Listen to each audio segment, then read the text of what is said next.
The story you are about to hear is a work of fiction and have been inspired by true events from history.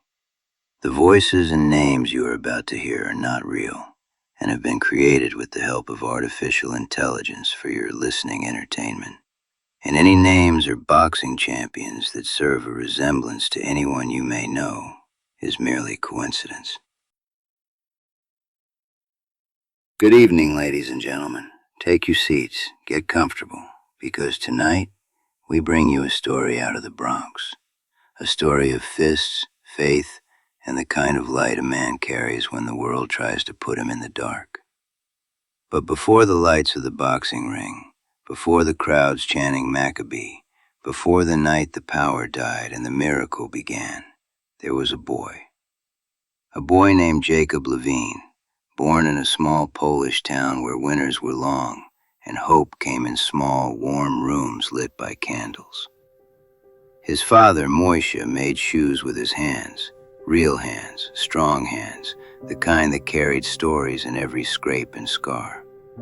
His mother, Rivka, a seamstress, stitching dresses, tablecloths, dreams, whatever kept food on the table. They were humble people, honest people, Jewish people living their lives the way their parents had, and their parents before them. Every year on Hanukkah, the Lavine family lit their candles in the window, one light, then another, each night a quiet defiance against the cold. But in 1939, new boots marched down those cobblestone streets, boots belonging to men who carried torches, rifles, and hatred. The Nazis came like a storm without mercy. They smashed windows, dragged men, women, and children from their homes, burned what they couldn't steal, and killed anyone seen inferior to their master race.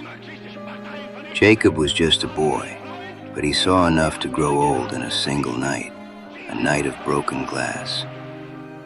With their home reduced to ash and the world closing in, the Lavines fled, first to the east, then south, always moving, hiding, praying. By miracle, charity, and the last scrapings of their strength, they reached a port. They were smuggled onto a ship with a chance. They sailed across an ocean to a place called America, a place they'd only heard in stories, where a man could be free so long as he was willing to work or bleed for it. Ellis Island, New York, from there to the Bronx, crowded, loud, rough, and alive. Moishe worked in a shoe shop as a cobbler. Rivka found work sewing coats in a tiny room above a bakery. And Jacob learned to survive. He learned English from teachers and learned suffering from boys who didn't care where he came from, only that he was Jewish. He took punches, he took beatings, but he kept getting back up. And when the family learned what the Nazis were doing back home, what they'd done to their friends, their neighbors, their entire town, Jacob made a choice. He was 17, but he told the recruiter he was 18. And just like that, Jacob became Private First Class Jacob Lavine, United States Marine Corps. He wanted to fight Nazis. Instead, the Corps sent him to the Pacific, to islands with names he couldn't pronounce, to mud, malaria, gunfire, and death. He survived by grit alone. The Corps trained him to fight, and that he did. He remembered the lights in his mother's window, the courage of his father's hands, and the story of the Maccabees, the Jews who refused to disappear. When Jacob came home in late 1946, he came home quiet, older than the years on his face, carrying ghosts and questions. He went back to his father's shop, patching soles and stitching leather, trying to remember how to live. But fate doesn't care about a man's plans. And one cold night, the night our story truly begins, Jacob Lavine turned down a dark alley and heard a scream. What Jacob did next would change the Bronx forever. Get off me! Hey, stop! Hold still, tough guy! We don't want your kind here, you greaseball. You guys ain't supposed to walk this side of the tracks. Let the kid go. Who's this? Another hero? Beat it, pal. We're busy. You hit him again, and you're gonna have a bigger problem to worry about. Make him bleed. We don't want your kind here either. You guys had a fair warning.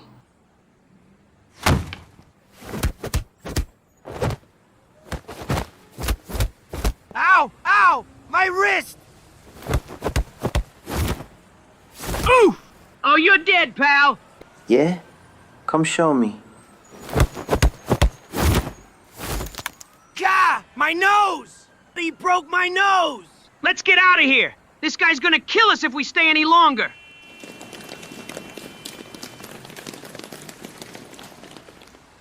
Thank you, mister. I thought for sure they were gonna kill me. Take it easy, kid. No problem. You hurt bad? Just my ribs and my pride. Name's Vinny. Vinny Moretti. You got hands like a heavyweight. Where'd you learn to fight like that? You in the military or something? The Marines. I used to box on the ships while we were waiting to get to the islands. I promise I wasn't always that good. Took my share of hits. Marines? I guess it's true what they say. You saved my life. You don't even know who I am.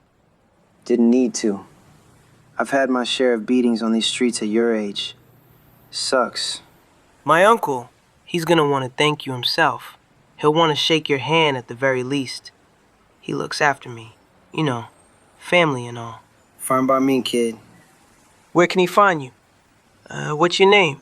Jacob, in my father's shop. Lavine and Son Shoe Repair. Corner of 141st and Walton Avenue. I help him with the shoe orders. Lavine and Son. 141st and Walton. Got it. You're a good man, Jacob. Real good. My uncle will be glad to know you. Just get home safe, kid. And with that, the two parted ways. Jacob heading toward the flickering lights of the elevated train, Vinny limping off into the Bronx night.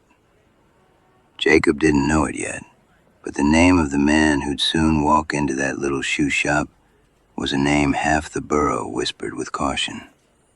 A name that could open doors for him.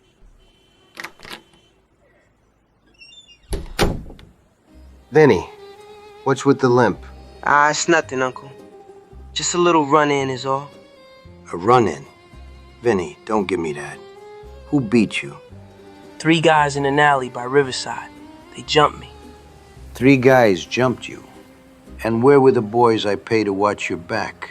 They weren't around. Look, it don't matter. I'm still in one piece. Somebody help me. Somebody. Who? A kid named Jacob. I think he's Jewish, Uncle. Wears one of those small black hats on his head. Maybe mid-20s. Built like a dock worker. He used to box in the Marines when they sent him to the islands in the Pacific. Tell me what he did, Vinny. He walked in on it. Didn't even know me. Just sees 3 guys working me over and jumps right in. Dropped the first one in seconds. Took a swing at the second, knocked him cold. Then they ran off. You should have seen him, Uncle.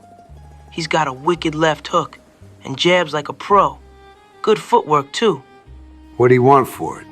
Did he know who you were? Didn't want or ask for anything. Just made sure I was okay. Told me he had his share of beatings on the streets, too. Told me to get home safe. I don't think he even knew I was related to you. A man who can fight like that and walks away asking for nothing? Vinny, I want to meet this Jacob kid. He works with his father over at Lavine and Son at 141st and Walton. Lavine and Son Shoe Repair. A narrow shop smelling of polish, old leather, and the faint sweetness of Rivka's tea drifting down from the apartment upstairs. It wasn't much, but it was home.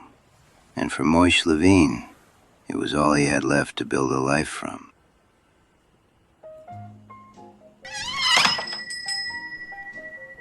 You're late, Yaakov. Sorry, Abba. I took the long way home. So did the Israelites once they left Egypt.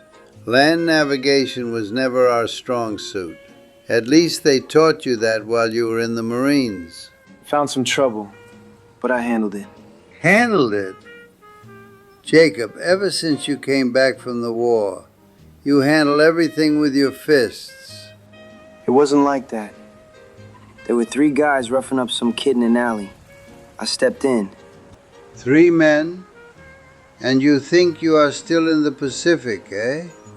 Still fighting in the jungle? What was I supposed to do? Let them beat the kid half to death? You have a good heart, my son. Too good sometimes. The Torah tells us, if we save a life, we take responsibility for it. It also says, if we save a life, it's as if we saved an entire generation. It wasn't about being good. No? Then what was it? Because we've seen what happens when people do nothing. We saw it in Poland. We saw it as America stayed out of the war as long as it could. I saw it in the Pacific. Ah, Jacob, you came home alive. That is already a miracle. I don't want to bury my only son because he couldn't walk away from a fight that wasn't his. I can't explain it, Ava. Sometimes I hear those boys yelling and something in me just moves. War takes pieces from a man, Jacob. Pieces he doesn't even notice missing, sometimes until it's too late. The kid said his uncle might stop by. Wants to thank me. Thank you. That sounds like trouble wearing a fancy suit with a cigar. Probably nothing. Just some family gratitude. Then may God grant that he is a man who brings good news, but enough for one day. My hands are getting old, and these souls can wait for the morning. But you must promise me something. Don't go looking for trouble. Life already gives us enough of it for free. You think the kid's uncle could be trouble? I think anybody important enough to send an uncle to say thank you is important enough to be feared. Come now, let's go upstairs. Your mother made soup.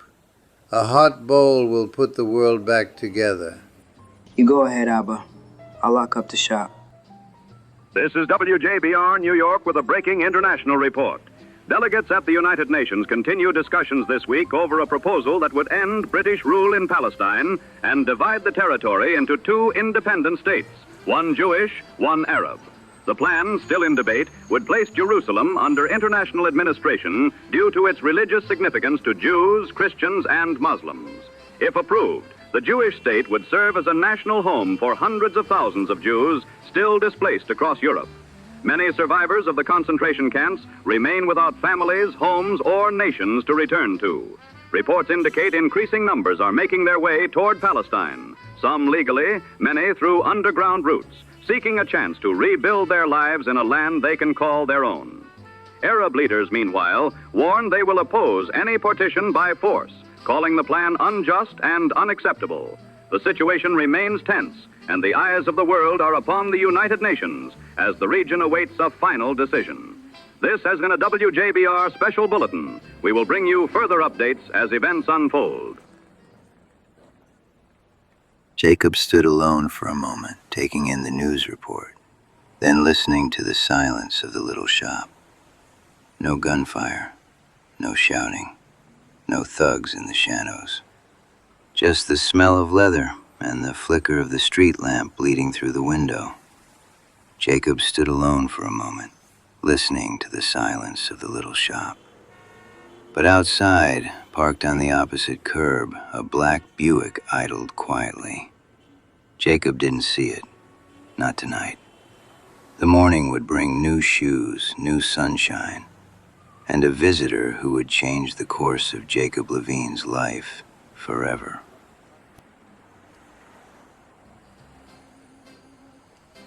That's the sound of a productive day beginning. Hand me the thread there, Yaakov. Bevakasha. Here. Good. We finish these repairs before lunch. Maybe then we can take a walk down to the bakery to get a challah for Shabbos. Jacob, customers. Customers, dressed in finely pressed Italian tailored suits that didn't match the neighborhood. The kind who smelled of tobacco and influence. Good morning, gentlemen. We're looking for a Mr. Jacob Lavine. Good morning, sir. That's me. Good. Our employer would like a word. He'd be right in.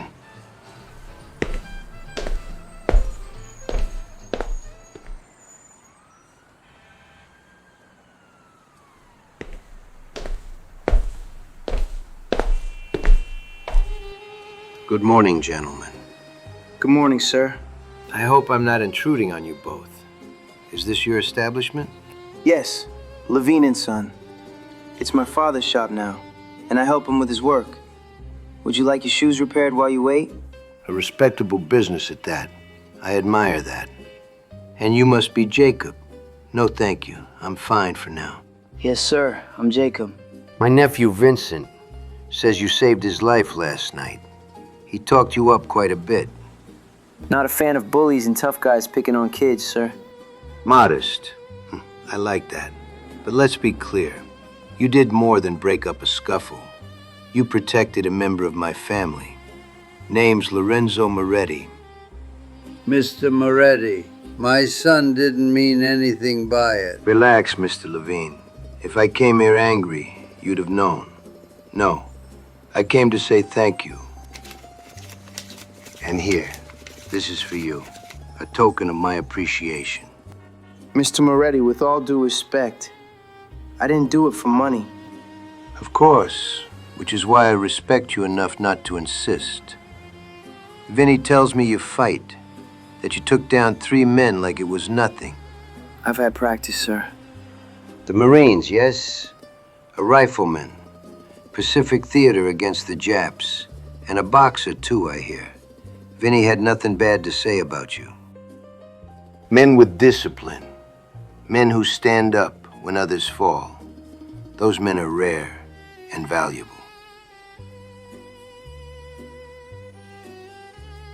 Who said anything about hiring? I'm offering an opportunity. There's a gym on Belmont Avenue that I own. They train fighters there. Real fighters. You ever think of stepping into a ring, Jacob? No. I don't know. Well, maybe once or twice. A man fights off 3 hoods in an alley and says he never thinks about the ring. Let me put it plain. If you want it, I can open that door. Not for me, not for money. For yourself, for your family, for wherever you think your road leads next. Jacob didn't answer. Not yet. But something in him stirred. A spark, faint but real. Like the first candle on a Hanukkah night. Tell you what. Think it over, Jacob Lavine. And when you feel ready, swing by the gym and tell him I sent you. Tomorrow is your Sabbath, correct? Swing by Bertoli's bakery before sundown, and he'll have bread and wine for you and your family. How did you know we were... I try to keep myself well informed. Good day, gentlemen, and good Shabbos.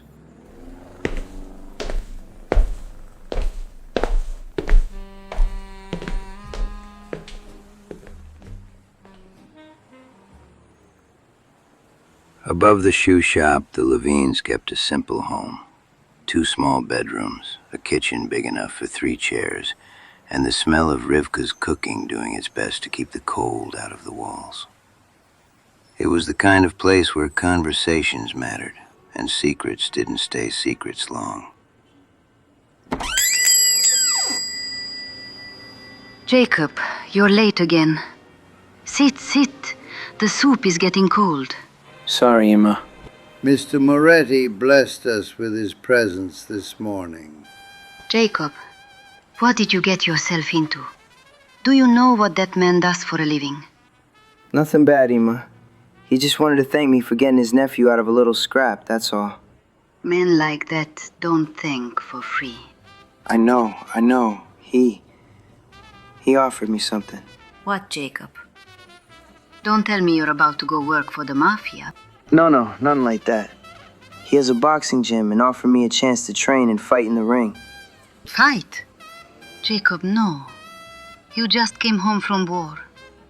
Your body, your mind, you are still healing. Your mother is right. We didn't survive Poland, cross an ocean, and pray every night you would come home, just so you could get punched in the head for a living. First off, I'm not getting punched in the head for a living. And second, it's not like that. Then, what is it like? We're barely keeping the shop afloat. The rent goes up again in January. Abba, your hands, they shake more every day. I see it. You both work harder than anyone should, and I can help. Jacob, money is a blessing, yes, but the wrong money is a curse. This isn't the wrong kind. Moretti's offering a chance at the ring. Not crime, not favors, just fighting. Real fighting. Plus, it gives me some purpose again. You have already fought enough for 10 lifetimes. Why choose more violence? Because I know violence, Hema. And I learned to get good at it. And for once, maybe it can do some good. Ever since the war, ever since we heard what happened to the rest of our family, I haven't known what to do with myself. But when I was in that alley last night, helping that kid, it was the first time I felt something. Felt what, Yaakov? Purpose. If you do this, you do it clean. No deals, no dirty money. You fight because you choose to, because it helps, not because you owe anyone anything. I won't owe anyone, I promise. Then you have our blessing. But Jacob, be careful with your soul. It's a hard thing to repair. And in that small apartment above the shoe shop, surrounded by soup and worry and love, Jacob Lavine took his first real step toward the ring.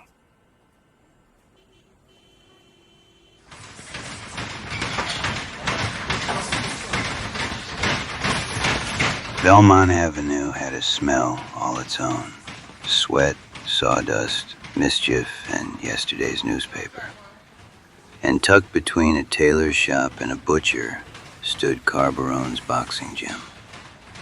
A cracked sign hung on the front with brick walls stained with 100 winters.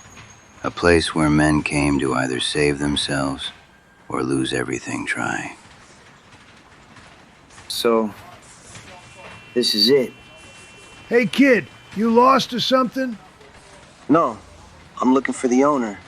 You're looking at him. Enter Gus Carbarone, former welterweight contender, broken nose twice over, hands like bricks, and now gym owner and trainer. May have done a few favors for Mr. Moretti in the earlier years. I'm Jacob Lavine. Mr. Moretti said I should drop by here and find you. Oh, yeah, I heard about you. The Jewish kid who took down 3 guys and saved Vinny. He's a good kid, but he ain't a boxer. It was only 2 of them, and I got lucky. Luck don't break noses, kid. Fists do. And the way I hear it, you jab and swing with a bit more than luck under your belt. So what's the deal, kid? You want to fight or what? Thinking about it. I'll tell you something. The ring ain't the street. The ring ain't the war. It's 4 corners and no place to hide. You ready for that? Yeah. Then lace up, kid. Let's see what you've got. The gloves were worn, sweat and blood-stained, and heavier than he expected. But something about them felt right in his hands.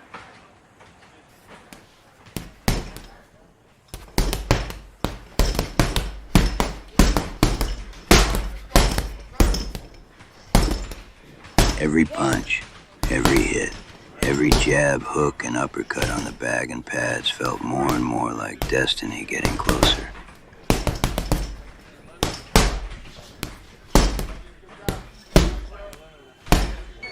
Not bad, kid.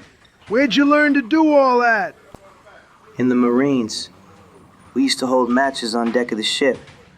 We placed bets and earned early spots in the chow line if we won our matches. I can tell. You hit like a man who survived something. Then the temperature in the gym changed. Not literally, but in that way men feel in their bones. Good morning, gentlemen. Good morning, Mr. Moretti. Didn't know you'd be swinging by today. Good morning, Mr. Moretti. Just passing by. Thought I'd see how our young friend is settling in. I see you've met Gus.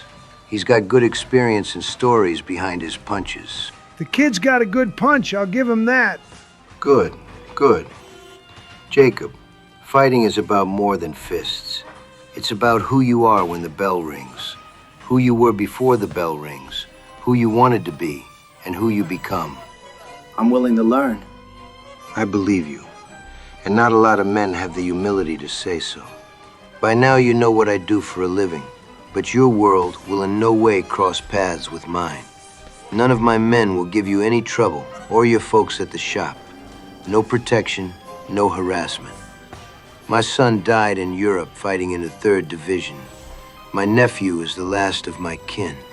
For that, my gratitude has no limits, and I sense a bigger purpose in you. Hopefully, you'll find it here. I'm giving you a chance, not a promise. The ring will decide the rest. All right, kid. Enough talking. Let's see some footwork. Hit the pads fast. Move your feet. No, not like that, like this. There you go, that's it. Kid's a natural. Gentlemen, I'll leave you to it. Jacob, keep training. Something tells me your moment's coming sooner than you think. And just like that, the gym breathed again. Jacob Lavine, shoemaker's son, Marine, fighter, had taken his first steps into a world where punches were currency and reputation was everything.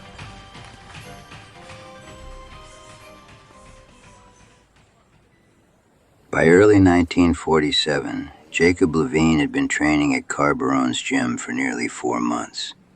4 months of sweat, bruised knuckles, long nights, and mornings spent right back in the shoe shop beside his father. Jacob looked stronger, not just in body, but in mind, and carried himself differently since training with Carbarone. And now Jacob's hard work is about to pay off. Mr. Moretti, good morning. Is everything okay? Good morning, Jacob. Yes, everything is fine. Sorry to disturb you during business hours. I hear you've been working hard. Carbarone says you're shaping up nicely. I'm trying my best. Like you said, he's a good trainer. Good, good. Well, I think it's time you had your first real test. A test? Relax, Jacob. No one's diving into the deep end. Think of it more like your first opportunity. I'm arranging a fight for you. A small venue with a local crowd. But the guy you'll face, he's no pushover. Who is he? Frankie the Bulldog Mercer. Kind of an East Side neighborhood legend. And a menace. 10 years in the ring with a punch like a freight train. He usually doesn't smile unless someone else is bleeding. Frankie's agreed to a warm-up debut. His promoter owes me a favor. I'm in, Mr. Moretti. All or nothing. Excellent. The fight's a few weeks from now. Train hard. Carbarone will supervise everything. And if this goes well, I've got more fights lined up for you. But Jacob, listen carefully. This is your chance. Don't waste it.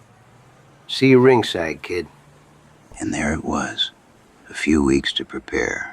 A few weeks to sharpen himself into something more than a survivor. Frankie the Bulldog Mercer wasn't just a boxer. He was a wall. And Jacob Lavine would have to break through.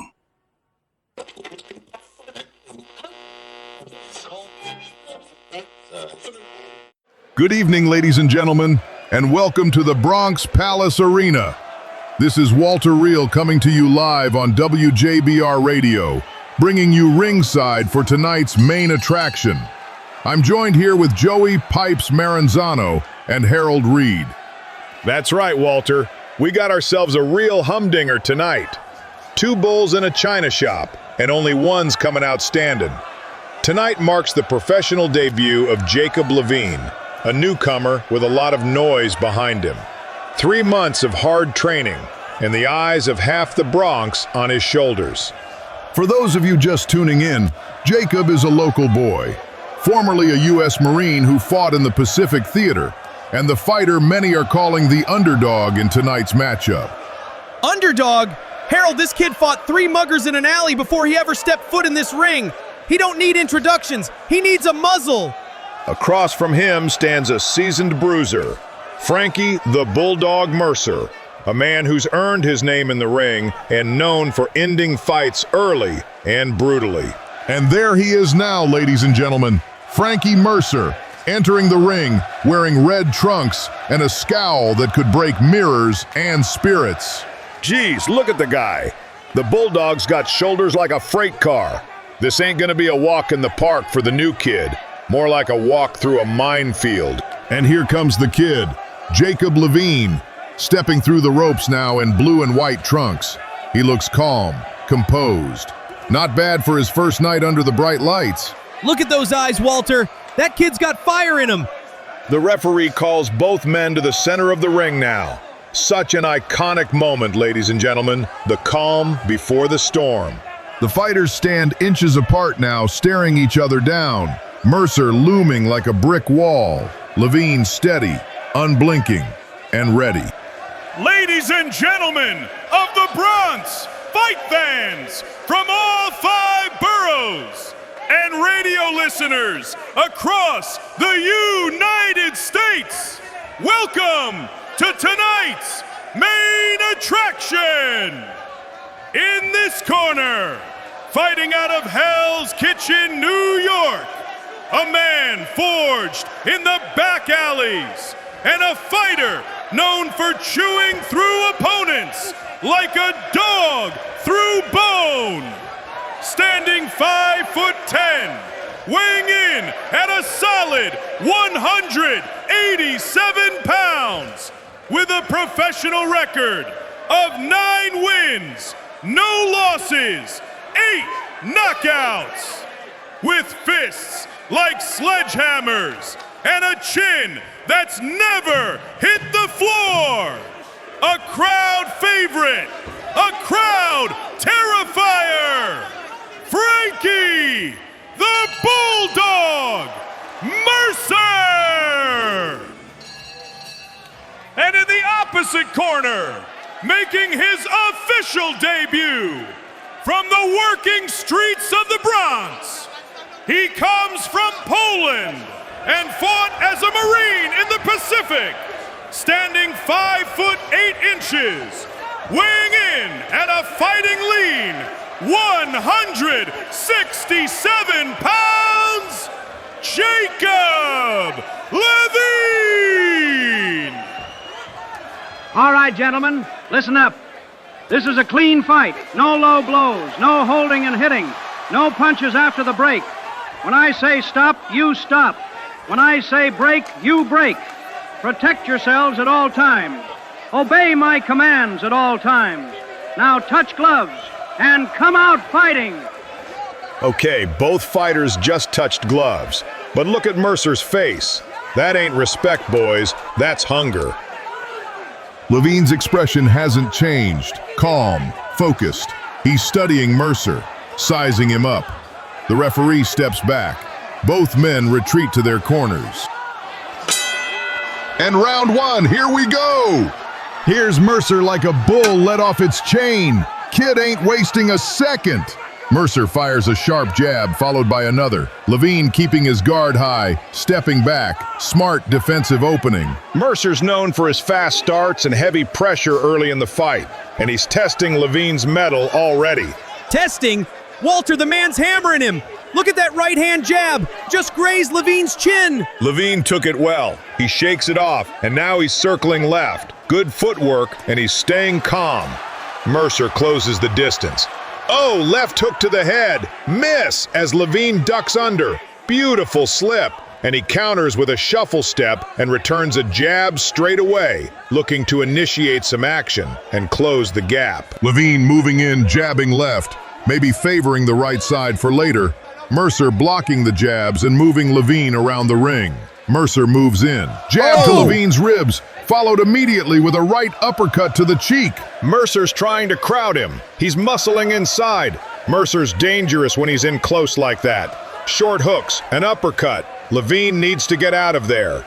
Lavine takes a body shot. Oh, that one had to hurt. You could hear the air go out of him on that one. Mercer is pouring it on. Left to the ribs, right upstairs. Lavine's against the ropes. This is where the Bulldog wants him, pinned in and letting the kid take the bulk of the jabs. Lavine's trying to cover up and move to the outside of James's reach. Mercer's sending a message, a show of his power, and a reminder that the ring has no mercy.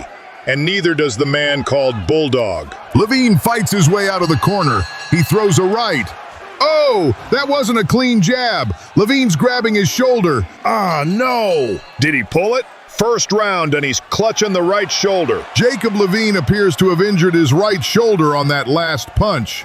He's rotating it, wincing, but staying on his feet. This could be serious. Mercer sees it. Look out! Mercer unleashes a hook. Lavine blocks it, even with one good arm. The kid's got guts. 10 seconds left in the round. With Lavine backing up, Mercer's stalking, looking for a kill shot. Lavine's using his feet, staying alive and out of reach for now. And that's the end of round one. What a round! Lavine takes a pounding and injures his shoulder, but he ain't down. Now the question is, can he continue like this? Sit down, breathe, kid. Keep your chin up. Don't give the crowd the wrong picture. Right shoulder. I twinged it when I threw that last cross. Yeah, I saw it. Let me take a look. Not dislocated, it's not torn. It's probably a minor strain. Maybe you overextended. You can still throw with it, but lightly. Your left hook is what's winning you the exchanges anyway. Listen, kid. Mercer smells blood. He's coming out hot in round two. You hear me? I can handle him. Not with pride, kid, with brains. Use your feet and angle out. Stick those jabs. Don't pull them. Your left hook is money, but don't spam it or he'll time you. You're good to go, kid. Shoulder ain't perfect, but it ain't broken. Now go out there and fight smart. We're seconds away from the start of round two, folks. And if you're just tuning in, you missed a brutal opener. Lavine injured his right shoulder early, but his corner appears to have worked it out. He's still in this fight, but Mercer is prowling like a wolf. Both men standing now. Lavine rolling that right shoulder, testing its range. Mercer grinning. He's tasted blood and wants more. And round two begins. A huge hook from Mercer, but Lavine slips under it, countering with a left jab, followed by a left uppercut. Lavine's jab is saving him for now. Fast, straight, and precise. Mercer's swinging wild now. He wants a knockout. Big body shot from Mercer, but Lavine fires back. Lavine hooks the Bulldog in the face. Mercer is hurt. Mercer is hurt. Lavine's movement is tighter this round. He's angling left, keeping his injured shoulder out of danger. Mercer the Bulldog stepping back into the corner, trying to shuffle to Lavine's side. Two hooks and an uppercut with a pull followed by a jab. Mercer tries to trap him in the neutral corner. Lavine pivots out beautifully. Lavine corners Mercer, moving in, jab to the body, hook to the ribs, two uppercuts towards the head, low hook back to the rib cage. Lavine moving at a good pace around the Bulldog, back in with a high jab and low hook to the back as Mercer pivots out of it. Lavine following up with a hit to the Bulldog's nose. Lavine's boxing now. That's smart boxing right there, folks. 10 seconds left in round two. Both fighters swinging, trying to get the advantage before the rounds end. That's right! And Lavine's shoulders holding up. But the question is, how long can it last? And that's the end of the second round. Boy, what a round. Lavine took a good beating in round one, but round two, he got his strategy dialed in and executed beautifully. We are moments away from round 3 here at the Bronx Palace Arena. Lavine, fighting with a compromised shoulder, has shown incredible grit. But now the question is, can he keep this pace? And can he outthink a veteran boxer like Frankie the Bulldog Mercer? Round 3. Lavine starts behind the jab, moving in on Mercer. Mercer staying calm now, hands high in the guard, blocking Lavine's jabs, chin tucked and body angled off, deflecting anything Jacob throws at him. He's adapting, folks. Look at Mercer cutting the ring off. He's shutting down Lavine's escape routes. This is a veteran strategy. And get a load of that grin on Mercer's face. That's a man who's planning something ugly. Mercer moves in with 3 sharp jabs. He's trying to keep Lavine from setting his feet. Smart adjustment by Mercer. Mercer in for the uppercut. Mercer misses. Lavine ducks. Lavine counters with perfect timing. Mercer coming back furious with a body shot and an uppercut to Lavine's jaw, but the kid shakes it off. Folks, along the ringside is Lorenzo Moretti. The man who brought Lavine into the sport is smiling. And that's not a man who smiles easily. He's impressed, genuinely impressed, with Lavine's toughness and grit he's shown this fight. Moretti's seeing something in the Marine that he hasn't seen in a long time. And that's the end of round 3. This is becoming a chess match, and Lavine, despite the injury, is playing masterfully. And look at Moretti. If I didn't know better, I'd say the guy's proud. Ladies and gentlemen, we step into round 4, and what a night it's been already. Lavine's shoulder is compromised, Mercer's furious, and both men know this round could decide everything. Round 4, here we go! Mercer's coming out hot, unloading big, looping right with hooks, pulling back with a double jab, and a counter to Jacob's return with 2 uppercuts, and a shuffle step with 2 hooks to the ribs and torso. Mercer's trying to end this fight now. But Lavine's still thinking, still watching, waiting for Mercer to make a mistake. Mercer goes in for the jab. Mercer misses by a mile. That's it. That's the opening Lavine's been waiting for. Lavine goes in with the body shot, cutting in with a left hood to the ribs. The Bulldog didn't like that. There it is. That's his angle, the same one that rocked Mercer in round 2. Left foot planted, shoulders turning. A lifetime of pain, courage, and survival in one perfect swing. Oh! Mercer goes down. He's out. Mercer is flat on his back, not moving. The referee begins the count. Mercer's not getting up. He's out cold. It's over. It's over by knockout. Jacob Lavine wins his first debut with a knockout in round 4. Unbelievable.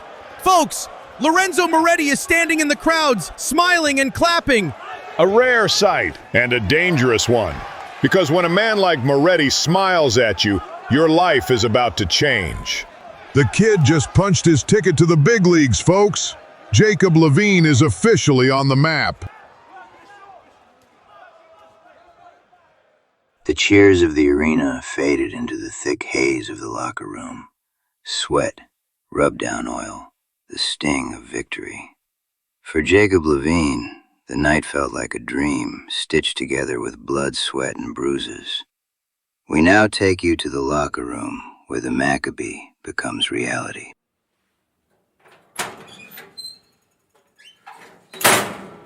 You did it, kid. You knocked Mercer out cold. Do you know how many guys tried that over the years? It feels unreal. Ain't nothing unreal about it. You earned it.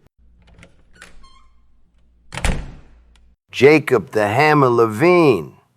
You did it, kid. Mr. Moretti, sir, you saw the fight? The Hammer. Say I like that kid. Jacob the Hammer Lavine. Got a good ring to it. Jacob, of course I saw the fight. That was something else out there. Mercer's a brute, a tank. Plenty of men have broken their hands on his jaw. But you put him to sleep. I don't know, sir. Maybe I got lucky. If that was luck, kid, then I'm the Queen of England. Look, Jacob, men like you don't come around often. The papers will talk about this. The arenas will talk. The bookies sure as hell will. But now we get you bigger fights. You ready, kid? Tonight proved that. Who'd I fight? Names with weight. Guys who fill arenas, guys who make money, guys who bleed if you hit them right. And all this will help my family too, right? Jacob, every fight you win means more people know your name, more money, more leverage, more power to take care of the people who matter. In Moretti's voice there was a promise and a warning. Every opportunity came with a shadow attached. How soon can my next fight be? Soon. With me, they could happen in a couple weeks. We set you up with a string of fights. After tonight, other fighters will want to try their luck on the new kid in the ring. Nothing easy, but nothing you can't handle. A title eliminator, maybe. Or a headliner at the Garden. Madison Square Garden? Why not? Jacob the Hammer Lavine, a Marine hero, Bronx-born, a Jewish fighter with dynamite in his fists. The promoters will eat it up. Think it over. But not too long. The world moves fast, Jacob, and fighters either move with it or get left behind. Mr. Moretti, I like the name The Hammer, but could we use the Hebrew version? The Maccabee? Jacob the Maccabee Lavine. So it shall be written, so it shall be done. Hey, Maccabee. Yeah, Gus. Get some sleep. Your life just changed. And so began the rise of Jacob Lavine, a son of Poland, a Marine of the Pacific, and a new name whispered in every boxing gym from the Bronx to Brooklyn.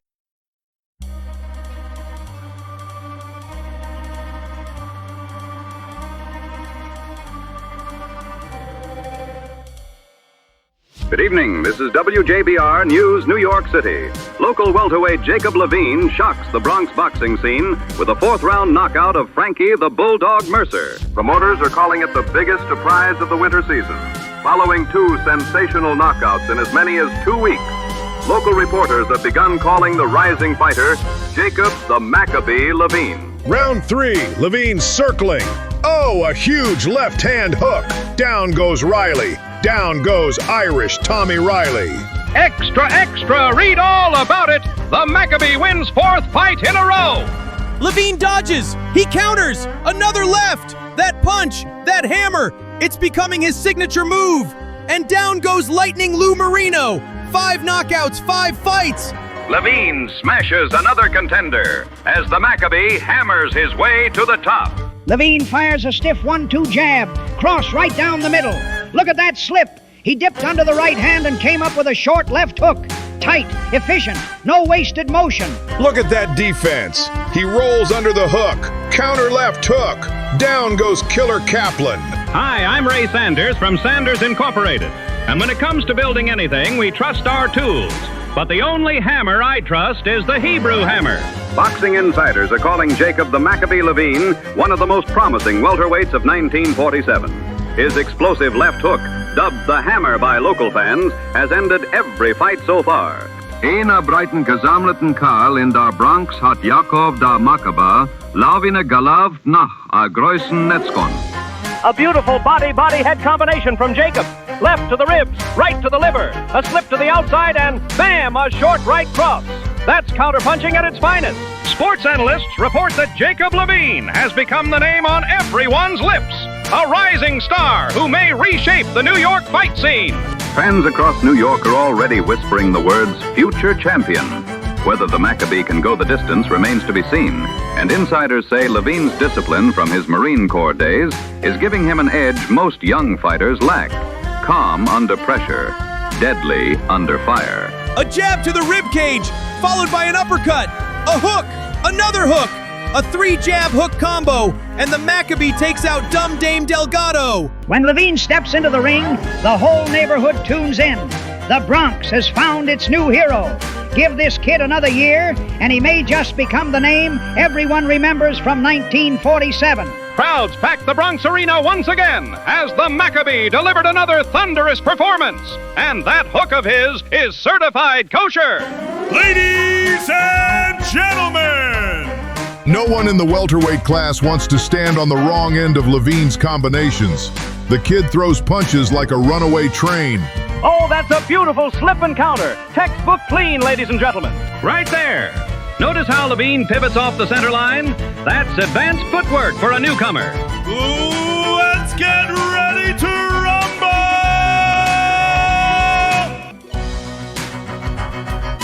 And as the wind stacked up, as the crowds grew louder, as the Maccabees' legend spread from borough to borough, one man watched every victory with a calculating smile.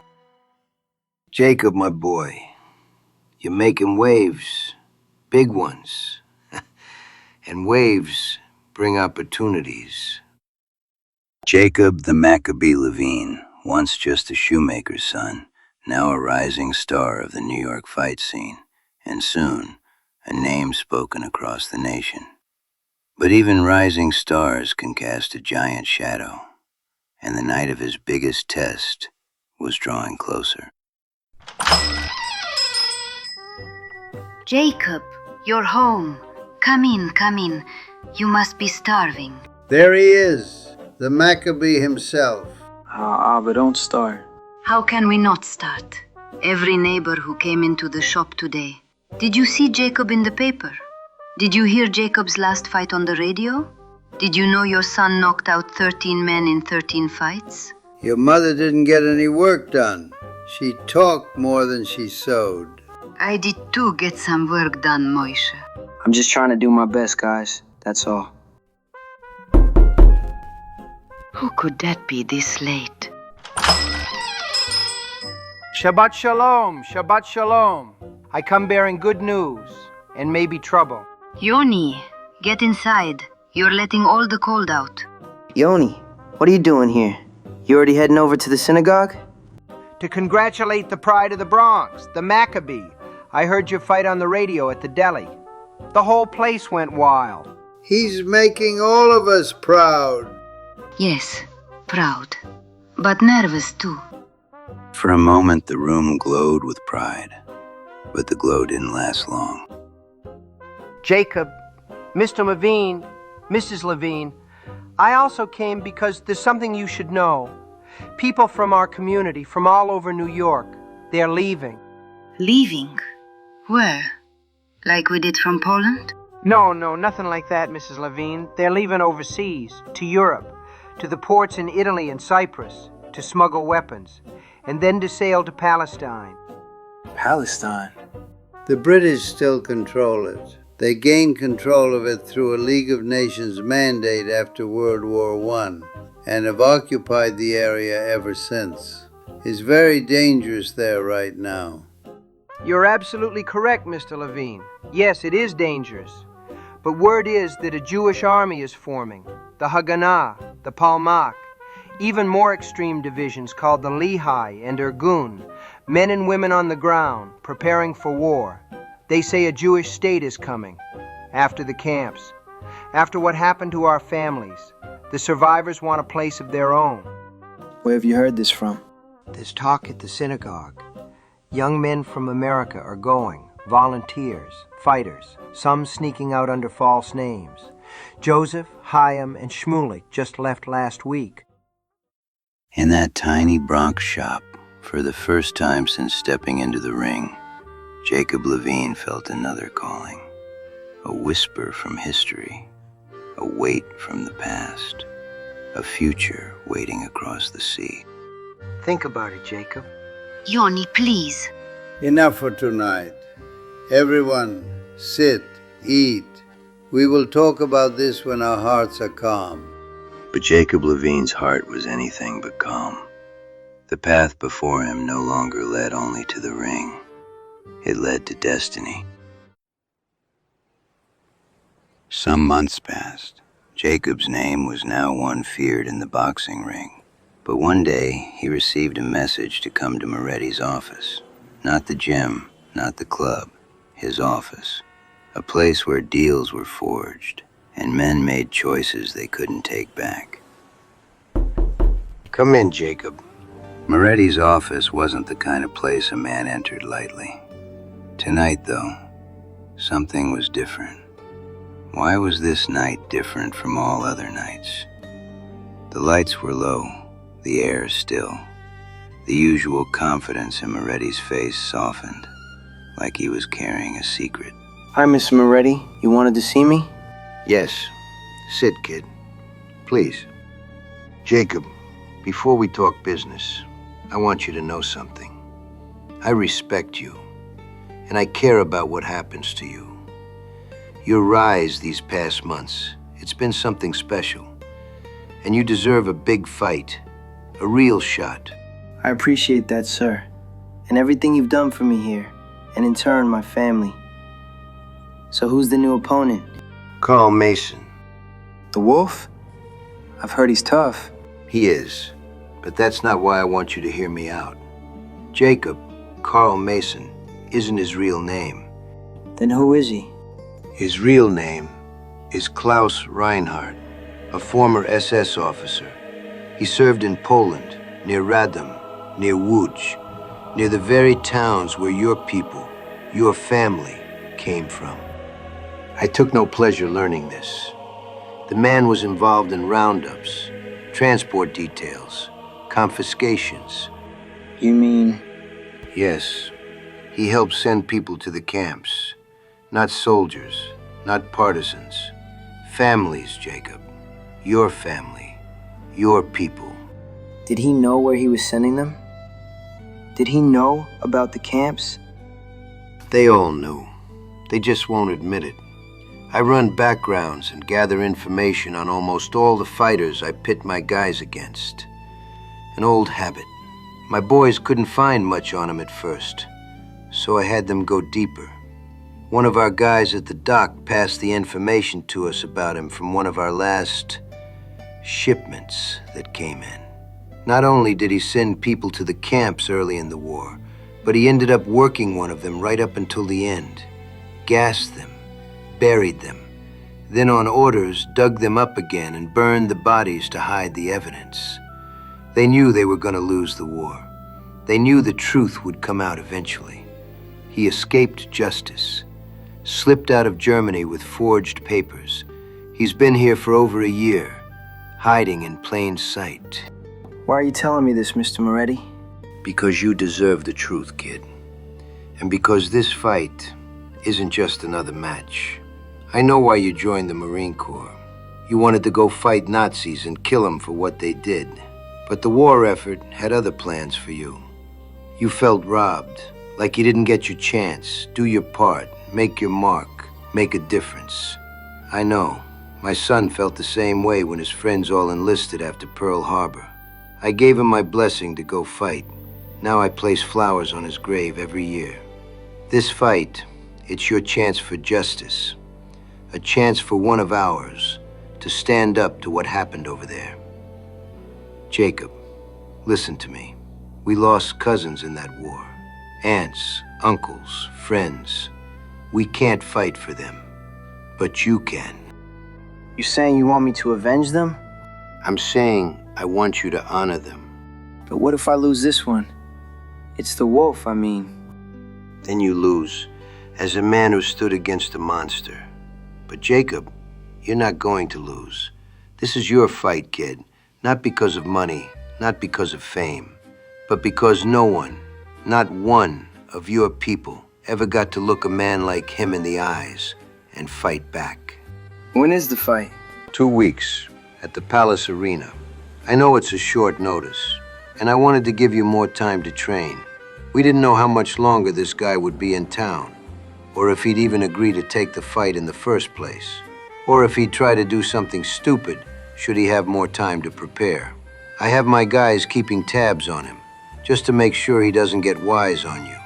I'll be ready, Mr. Moretti. I know you will, kid.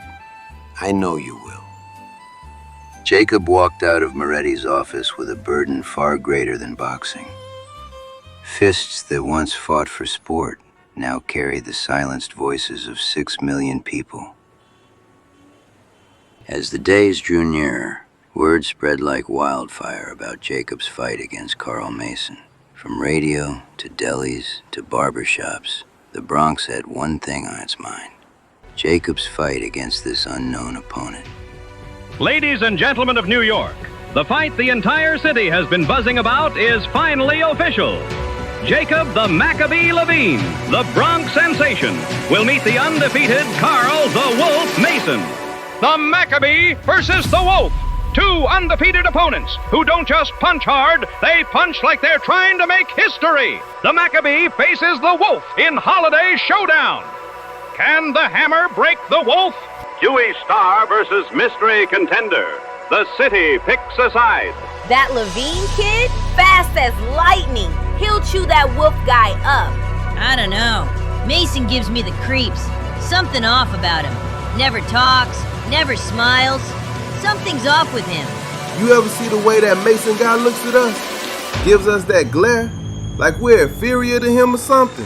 Fans want to know, who is Carl the Wolf Mason? Some say he comes from Minnesota. Others say Michigan. Some say he worked on the docks in Newark. You ever shake that fella's hand? It's like grabbing a block of ice. Rumors swirl in the gyms of Fordham Road that Mason arrived in New York with no family, no past, no story. He trains alone, always alone. Saw him hit the heavy bag once, and the chain snapped right off. Saw a scar on his shoulder. Looked like shrapnel or, I don't know, something from the war. I heard one guy say he fought in the war overseas. Plenty of men fought in the war. Yeah, but no one knows which side. His eyes, they remind me of men I saw back home in Krakow. The Maccabee and the Wolf are on a collision course.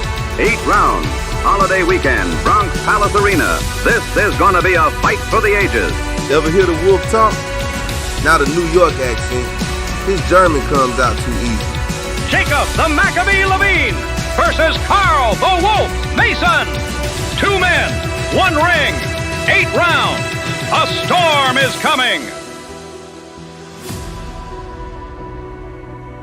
A storm was coming, and so was Jacob's big night. The night before the fight, the night before the first night of Hanukkah, the little shoe shop on Brook Avenue glowed like an island of warmth in a city weighed down by the cold of winter.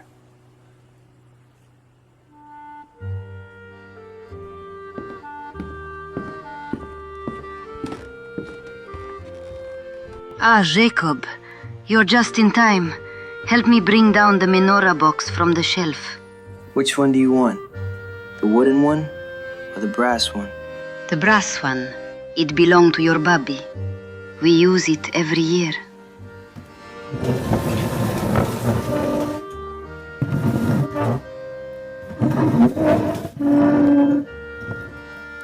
Ah, look at it. Still shines. It feels heavy this year. Everything feels heavy this year. They placed the menorah in the shop window, between a wooden display of polished tins and a stack of mended shoes. A strange place for such an item, and yet seemed exactly right. So, the big fight is tomorrow, eh? This Mason, he's strong? Oh yeah, he's strong. Cold. Just a fighting machine in the ring. A machine? How do you mean, Jacob? He doesn't smile. He doesn't talk. He just stares. And he's a ruthless fighter. He's undefeated, Ma. Some men see fighting as a sport. Others see it as survival. But some it just puts a natural smile on their face. He fights. He fights like he's trying to erase something. Tomorrow we light the first candle, a small flame, in a world that always tries to snuff us out. And you will step into the ring, not as a boxer, as a Maccabee. I've heard the rumors about this wolf you're fighting. Thousands of years ago, the Greeks tried to exterminate us too, but Judah took his band of fighters, outnumbered and outgunned, and pushed the enemy back. Son, I have a feeling you'll do the same. Do not fight for revenge. I'll try. Come for Lavine. Fight for life, Jacob. That is the only victory worth taking. Tomorrow is Hanukkah, a day of light. And you, Jacob, you will carry our light with you. That night, as snow fell over the Bronx, a small family in a small shop prepared for a holiday older than kings, and a young fighter prepared for a battle older than war. On the first night of Hanukkah, the Bronx Palace Arena burned with light. 10,000 voices shook the rafters. Jews, Italians, Irish, Poles, veterans, factory workers, dockhands, all packed shoulder to shoulder for the biggest fight the borough had seen in years. Outside, menorahs glowed in apartment windows. Inside, the arena sparkled with flashbulbs, hot lights, and the fever of expectation. Good evening, ladies and gentlemen, and welcome to WJBR Sports Radio's exclusive coverage of tonight's holiday showdown at the Bronx Palace Arena. If you're just tuning in, you picked one heck of a night. The atmosphere here is electric, folks. A boiling pot of noise, excitement, and anticipation as we await the fighters making their way to the ring. Good evening, ladies and gentlemen, and welcome to the holiday showdown. You can feel it, folks. The energy in here could power all of New York City. That's right, and tonight's a night the five boroughs have been looking forward to for weeks. The undefeated Carl the Wolf Mason is in the building, and he'll be going up against Jacob the Maccabee Lavine. What a night. It's December 7th, and not only is it 7 years after Pearl Harbor was attacked, but tonight marks the first night of Hanukkah, and Christmas is only 18 days away.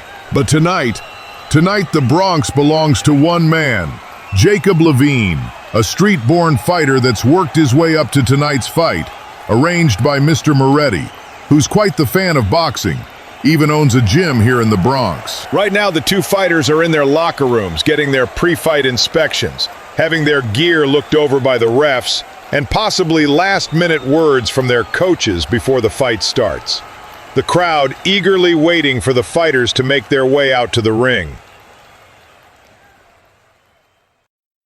But deep beneath the stands, in a small concrete locker room, was silence.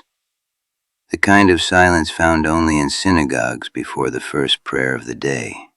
Hold still, kid. Let's get these hands wrapped right. Not too tight, are they? Nope. No, they feel just right, Gus. Good. You need a minute alone before we head up? Yeah. Every fighter had his superstitions, but Jacob, he had tradition. Carbarone's tape circled Jacob's wrists like the winding black leather of tefillin, the straps bound tight, binding strength to purpose, memory to muscle. And the gray hoodie Jacob pulled over his shoulders and head felt like a tallis, a prayer shawl he would pull over his head on high holy days.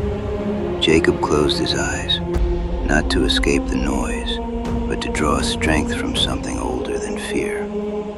His gloves hung from a peg like ancient shields. His boots waited on the floor like the sandals of warriors long gone. And Jacob, the shoemaker's son, felt every ancestor behind him. Time to warm up, kid. I'm ready. Above him, 10,000 voices roared. But in Jacob's heart, one small flame burned steady. The first candle of Hanukkah. A light that would not go out.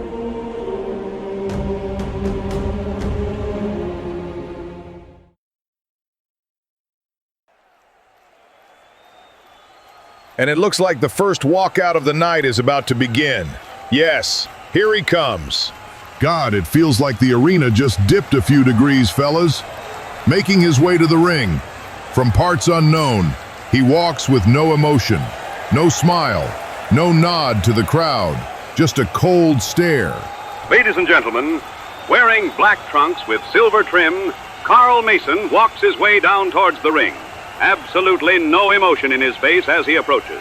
Carl's walking down now as the crowd has a mixed reaction of hate and excitement.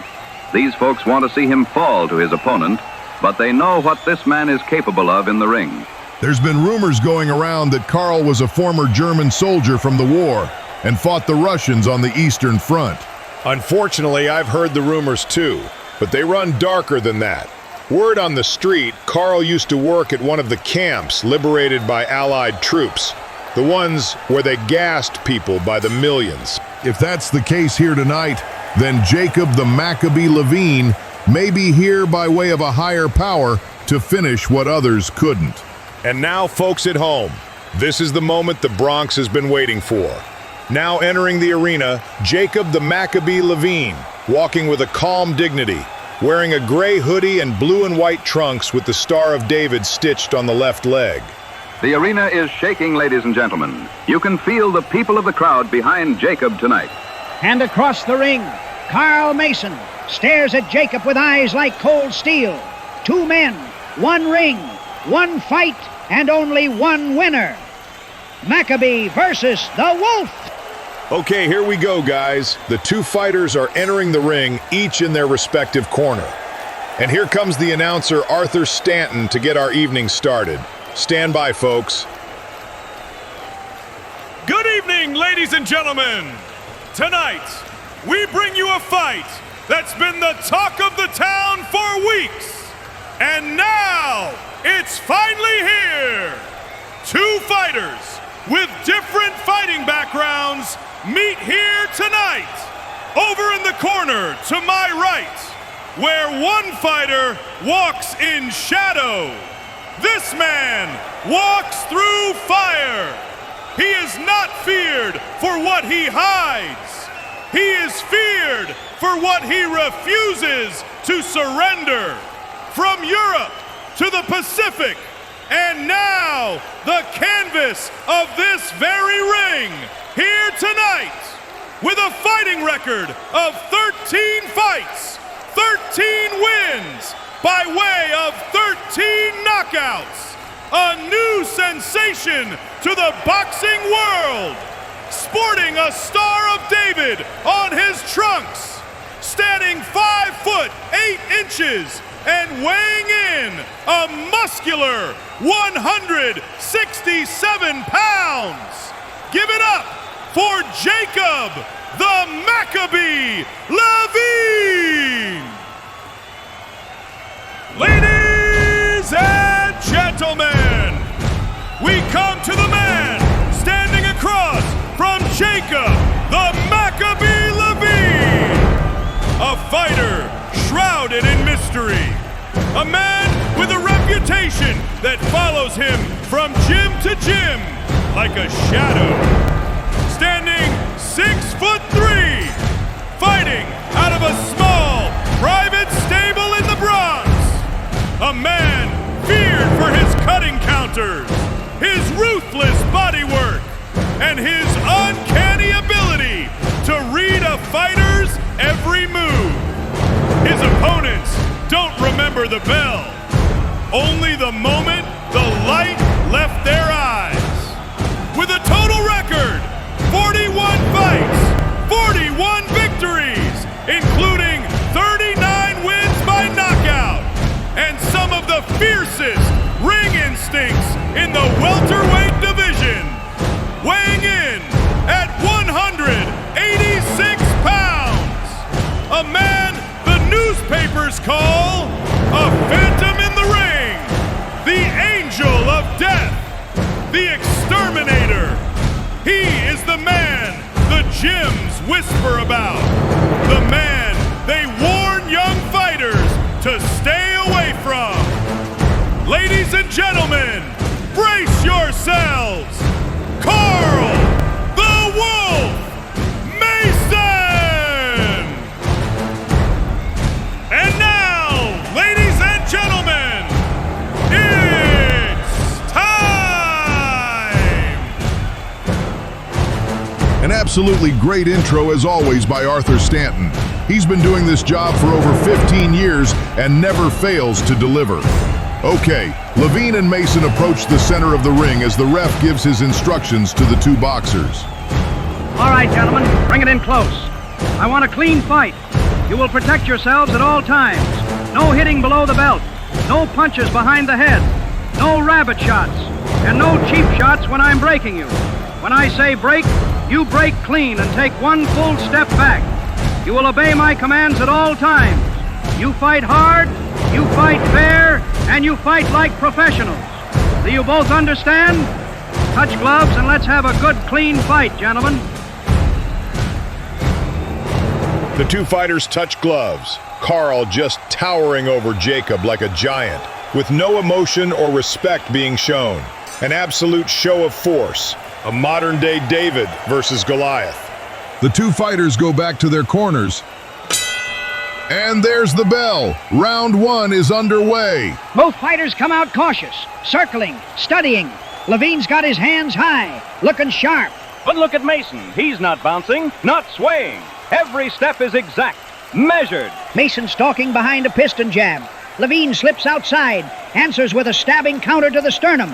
The Wolf feints the jab, drops his level, rips the shovel hook to the body. Lavine absorbs it and pivots off the ropes. Lavine doubles the jab, slides right, fires the cross down the pipe. Mason parries and rolls under beautifully. Mason stepping into range with a stiff framing jab. He's using it to blind Lavine and set up that cutting right hand. Lavine slips the cross, counters instantly. Check hook lands clean off the pivot. That's textbook counterpunching. Wolf changing levels, head snap upstairs, then a brutal right to the floating ribs. Lavine fires back with a triple jab. Cross, left hook. That hook bites hard into the guard. They're chest to chest now. Mason digging with short, murderous body hooks. Lavine answers with a sneaky right uppercut inside the clinch. Snapped Mason's head straight back. Wolf framing the forearm, creating just inches of space. Bam! Compact right cross inside.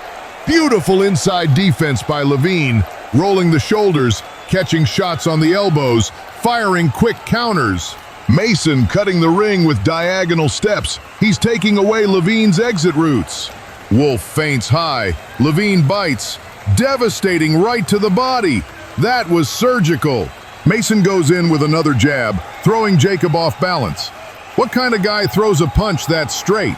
A man who's drilled it 1,000 times with military precision. Every punch hits the exact same spot on Lavine's guard. Exact timing, exact spacing. It's like he ain't human. Lavine counters with a hook. Oh, right to the ribs. Carl felt that one. Mason stalking now. Steps tight.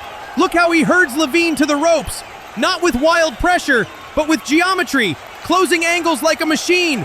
Who teaches a guy to move like that? Someone who's not a boxing coach. Mason unloads. 2 hooks to the body. Upstairs, right hand. Lavine tries to fire back. Good left. But Mason's guard, it's airtight. He ain't taking chances. He's covering up like he's trained for real combat. Look at Mason's eyes. Old, focused, unblinking. I seen tough guys, but I ain't never seen a man look at another man like that. And that's the end of round one. A dominant round for Carl the Wolf Mason. Kid took some heavy shots, but he's still standing, still fighting, still breathing. Lavine returns to his corner. He looks shaken, but not broken. But make no mistake, Mason showed something terrifying tonight. Round 1 belongs to the Wolf, but the night is far from over. Round 2. Lavine comes out tighter now, hands higher, good movement, and the Wolf is right on him. No time to breathe. Lavine deflects the right hand. Beautiful defense. Lavine drawing the lead. Wolf commits. Pull counter left hook. That landed like thunder. Jacob doubling the jab to freeze him. Slips outside the return with a hammer cross down the middle. The Maccabee is disrupting Carl's rhythm. Stutter step, jab to the chest, looping hook upstairs. Wolf sliding laterally with micro steps. No wasted motion, no panic. Lavine pivoting off the center line, circling away from the power hand like a seasoned veteran. Mason pressuring with the lead foot outside. He's setting up the cross angle beautifully. Mason loads the rear shoulder. Boom! Straight right lands flush. Lavine shakes it off and fires back. Jab, cross, hook! The Wolf felt that one. They trade simultaneously, gloves cracking like rifle fire. Those body shots from the Wolf are stacking up. Lavine's breathing is getting sharper. But every time Mason commits, Lavine makes him pay with compact counters. This is a battle of pressure versus precision. Neither man backing an inch. Mason showing the jab to draw the hook, ducks it, returns with a laser straight right. Lavine baiting with a drop guard. Wolf fights. Left hook counter again. That's chess in 8-ounce gloves, folks. Wolf throwing in bursts now. 3, 4 punch salvos, trying to overwhelm Lavine. Lavine answering with beautiful economy. One shot at a time, but every shot counts. Both men digging deep. This is elite level attrition fighting.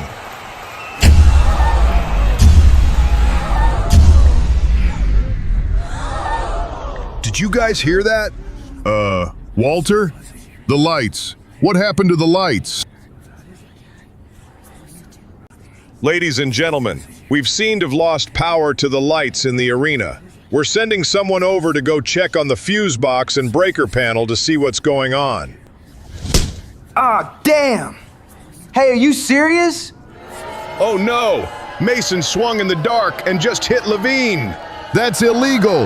That's totally illegal. He can't do that. The ref is blowing the whistle, waving his hands, jumping in between Jacob and Carl, pushing Carl back towards his corner, clearly not impressed with Mason's unprofessional sportsmanlike conduct. Back to your corner, Carl.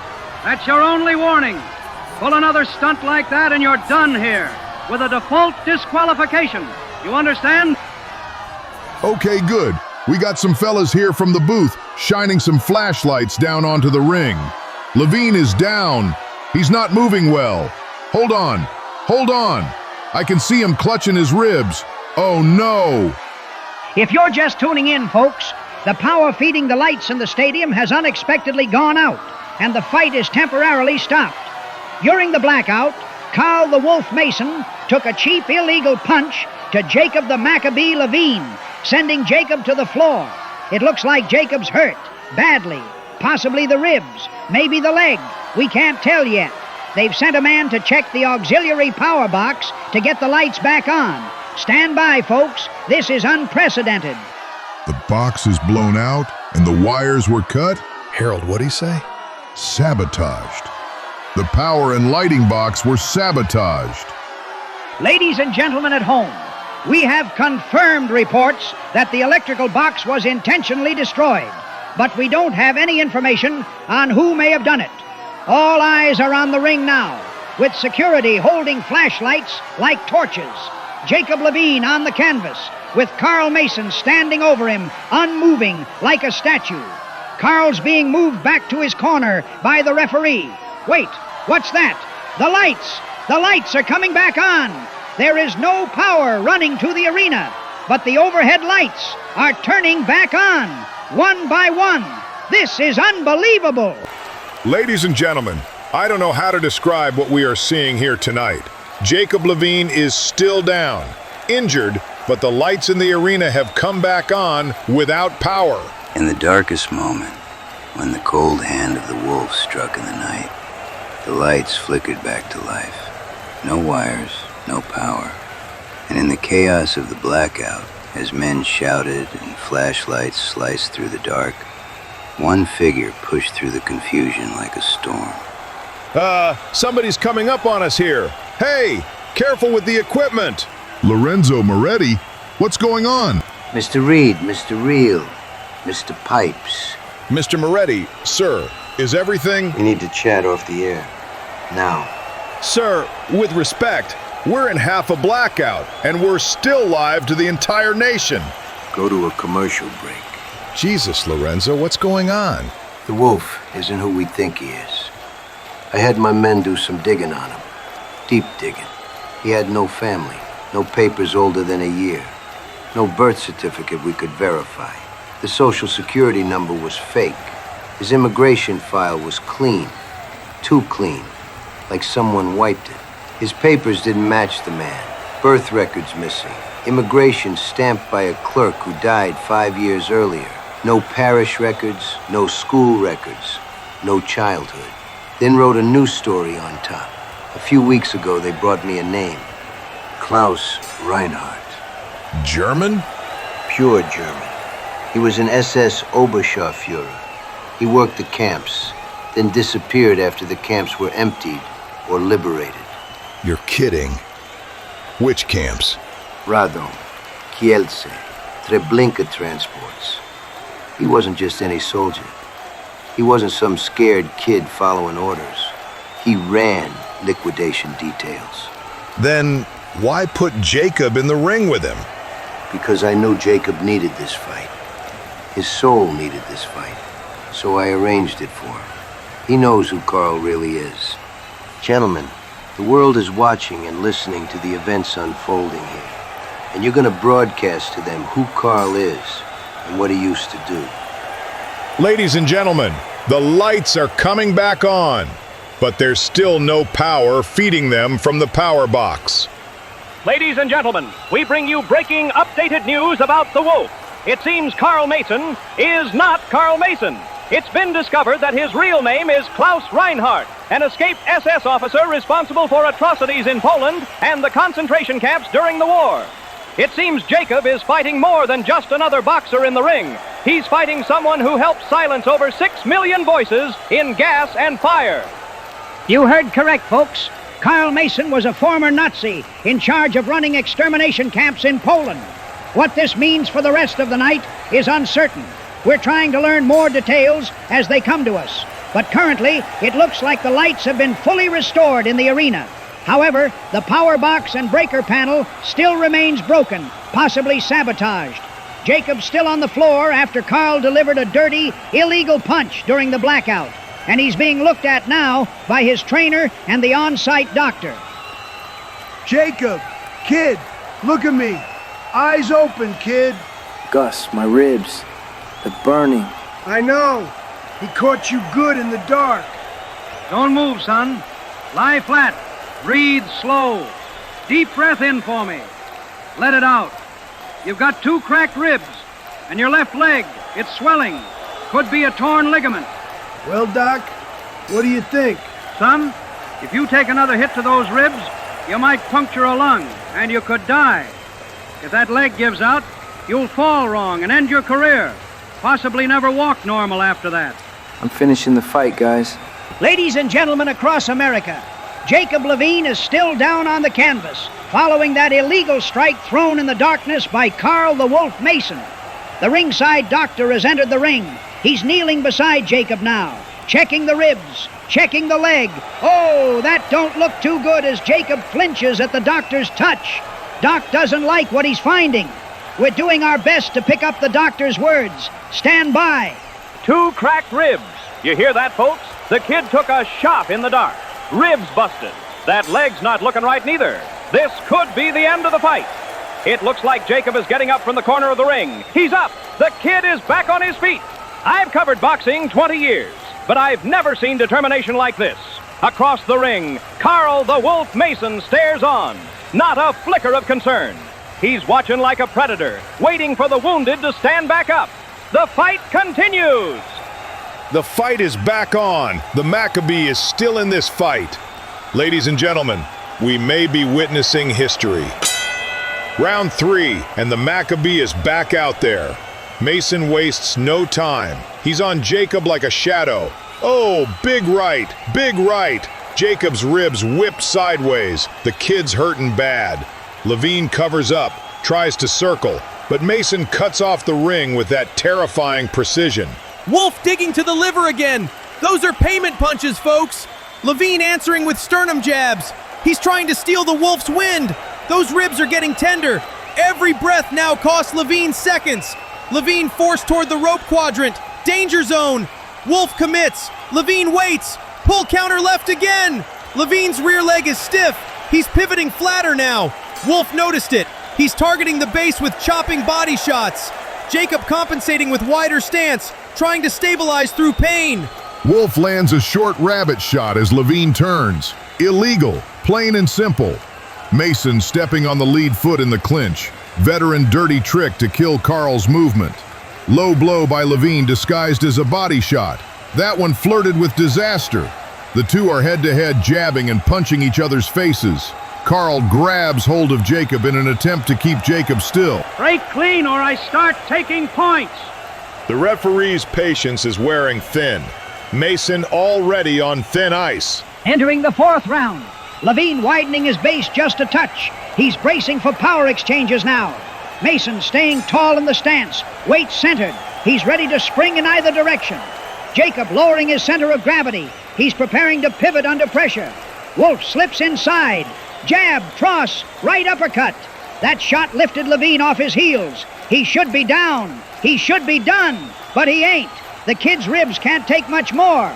Wolf digs the ribs, rips the head on the follow-up. Lavine slips outside. Counter left hook. Perfect pull and fire. Lavine slips outside. Counter left hood. Perfect pull and fire. Wolf bending at the waist, not the knees. Dangerous deception. This isn't brawling anymore. This is ring engineering. They're solving each other in real time. Every step now carries consequence. One bad pivot here could end the night. Round 5, and Lavine's steps are flattening. He's losing bounce in the lead foot. Wolf still gliding. Economy of motion is paying dividends late. Jacob compensating with wider arcs. Fatigue is widening his foot patterns. Mason suddenly slows the march. Now he's trying to reset the rhythm. Lavine breaking cadence with stutter steps. Wolf can't time the entry. They're fighting in different tempos. One steady, one syncopated. Wolf keeps stepping outside Lavine's lead foot. That's how he's stealing the angle for the cross. Lavine adjusts his lead foot back inside. He just neutralized that threat. This is a chess match at the toes, folks. Whoever wins the lead foot wins the lane. Lavine snaps the jab, fires the cross. Left hook over the top. That one lands clean. Mason doubles the jab to blind him. Straight cross splits the guard. Lavine leans back. Bang! Right hand straight through the middle. Mason catches the jab. Cross, hook. He punished the entry. Lavine is finding early success off the 1-2-3. Jab, cross, left hook. But he's throwing that hook a little wide. Mason is timing the return cross right through the opening. If Jacob tightens that arc, those hooks will land first and cleaner. Mason's most effective weapon so far has been the double jab to blind, then the straight cross, a classic 1-1-2 setup. Lavine needs to parry that second jab instead of retreating, or he's going to keep eating that right hand. Round 6, folks! Unbelievable! Look at Jacob, walking on a bad leg, breathing through broken ribs. We're seeing Lavine attack the body with the hook downstairs, hook upstairs sequence. That's a smart 3B to 4 chain. But Mason is countering with the right uppercut through the middle. Whoever controls the inside lane will own this fight. Mason showing a glinter of frustration that the fight has made it this far. He's not playing with his food anymore. He's trying to go in for the kill.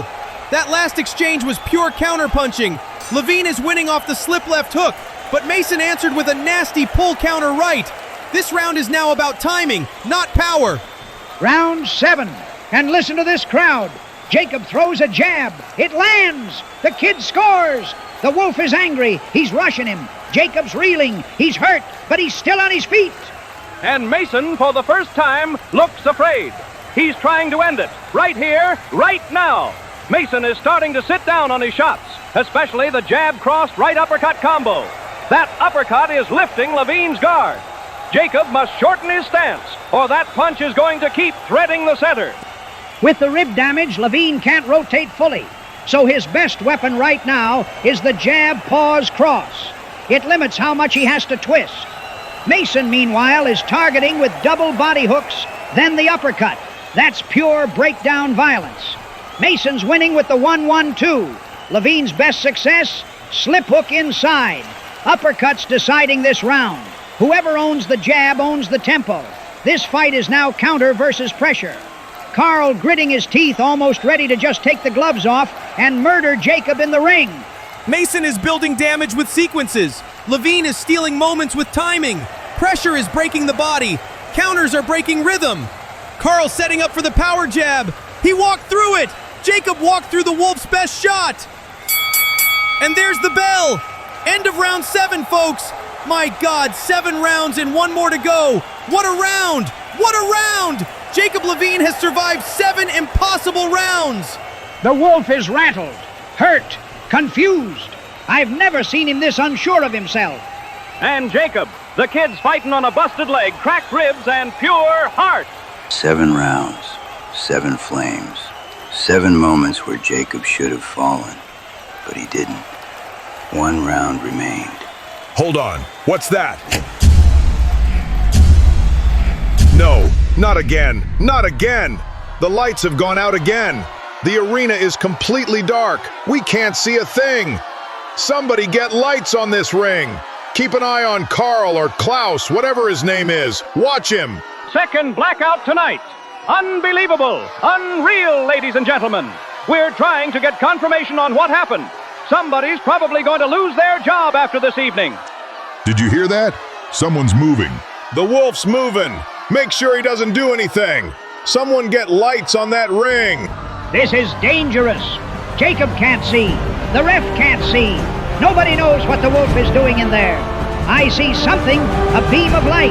They've got flashlights on the wolf to make sure he doesn't make another illegal move. It's on the wolf's face. He's smiling. The wolf is smiling in the dark. My God, it's like something out of a nightmare. The smile on the wolf's face looks like something out of a horror book, folks. Piercing eyes and the grin of approval of the absolute chaos, blood, and pain surrounding the ring, showing absolutely no fear in the presence of the arena right now. It's like he's conveying a message to Jacob, to us all, that this is the end for the Maccabee, and he'll smile all the way to Jacob's last breath.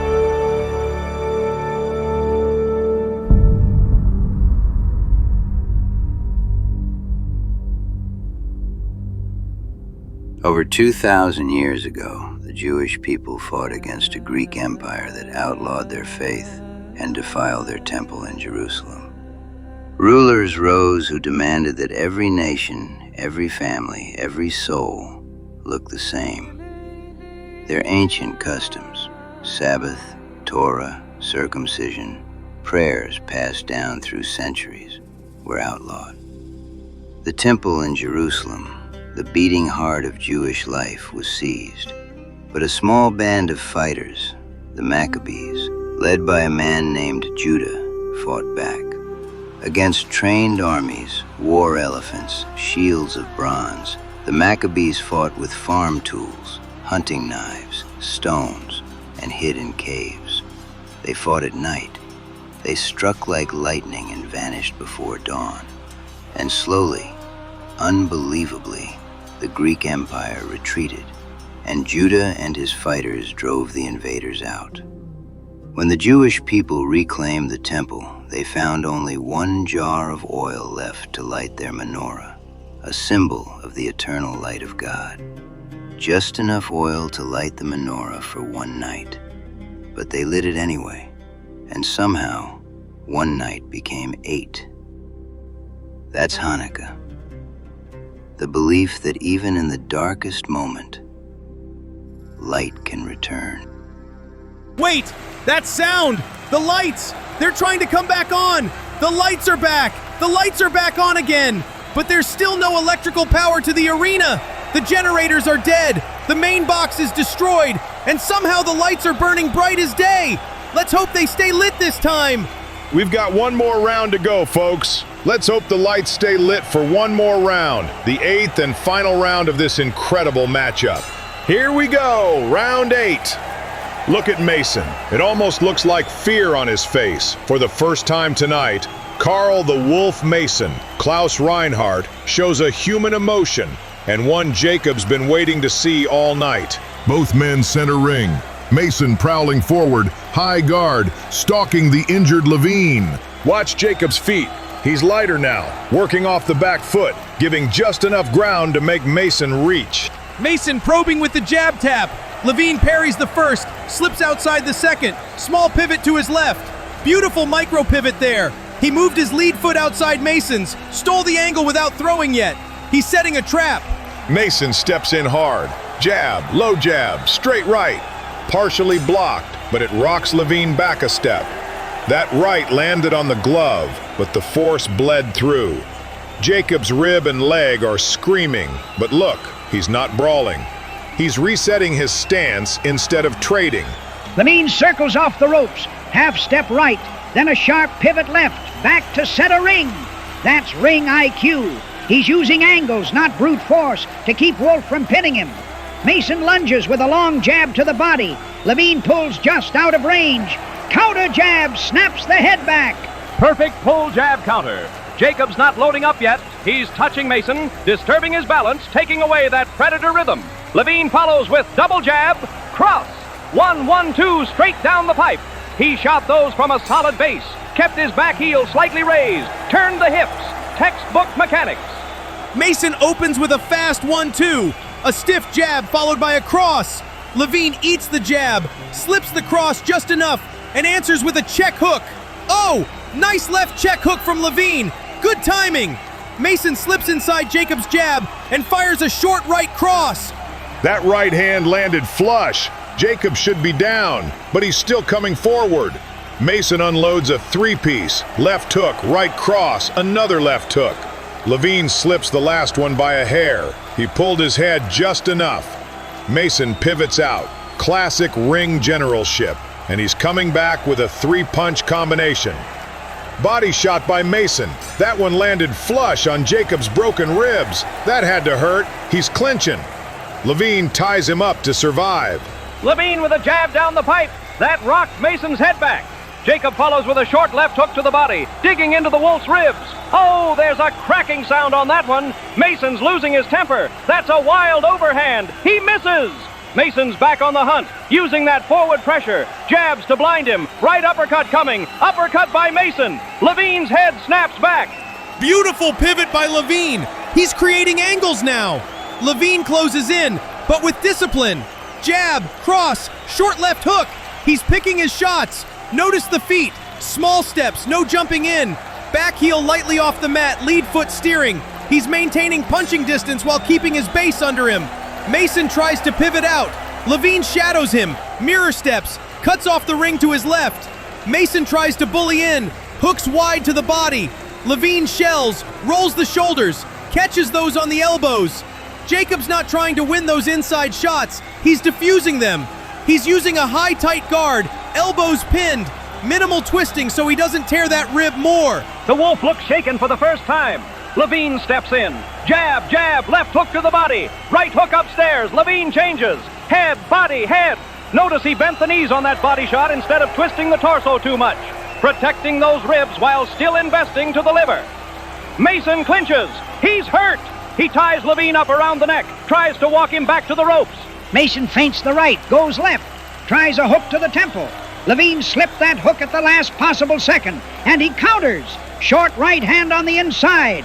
Mason digs a shovel hook to the liver, follows with a right uppercut. But now Mason's on the ropes. He's covering up. He's taking shots from every angle. He's shelling up.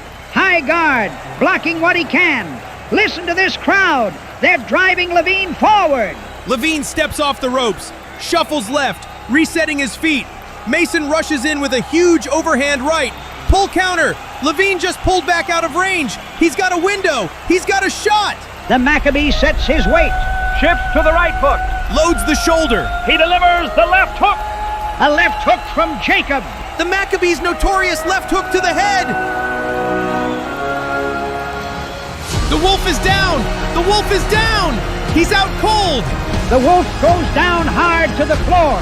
This fight may be over. 1, 2, 3, 4, 5. Oh my God, folks, this might be it. Mason looks out cold on the floor. 6, 7, 8, 9, 10. He's done. That's it. Jacob the Maccabee Lavine has done the impossible.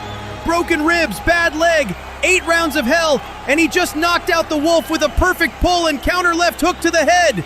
Folks, if you're just joining us, you have missed one of the most unbelievable battles in the history of boxing. Jacob the Maccabee Lavine has knocked out Carl the Wolf Mason. Was für der Kampf, was für der Amt. Jakob der Maccabee, der Lavine hat beschut, eingeschlafen Karl der Wolf Melassan mit einem ausgemastarten linken hackt. An unbelievable spectacle of boxing history has been made tonight, people of America. What a fight! What a finish! Jacob the Maccabee Lavine just put Carl the Wolf Mason to sleep with a picture-perfect left hook to the head.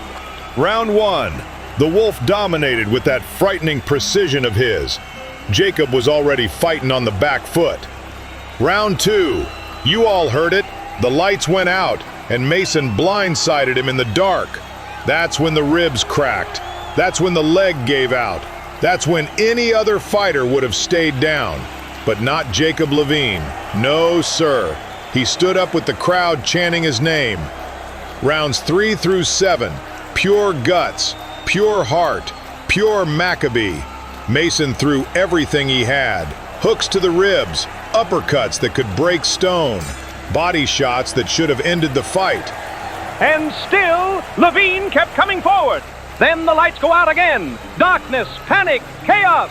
And just like the Hanukkah story, the lights came back when they shouldn't have. The wolf looked scared for the first time in his life. Round 8. Lavine limps out, breathing like a man fighting through fire. And Jacob slips a hook, pulls back, and lands the left hook of the century. A Jewish kid from the Bronx, a Marine, a shoemaker's son, just took down a monster in front of the whole world. Easy, easy, kid. Sit down slow. You're done. You hear me? Fight's over. Did I win? Did you win? Kid, you knocked him out. You made history. Ladies and gentlemen, at 2 minutes and 12 seconds of round 8, the winner of tonight's match by undisputed knockout, courtesy of a devastating left hook to the head, fighting out of the Bronx, the Marine, the Hammer, Jacob, the Maccabee, Lavine.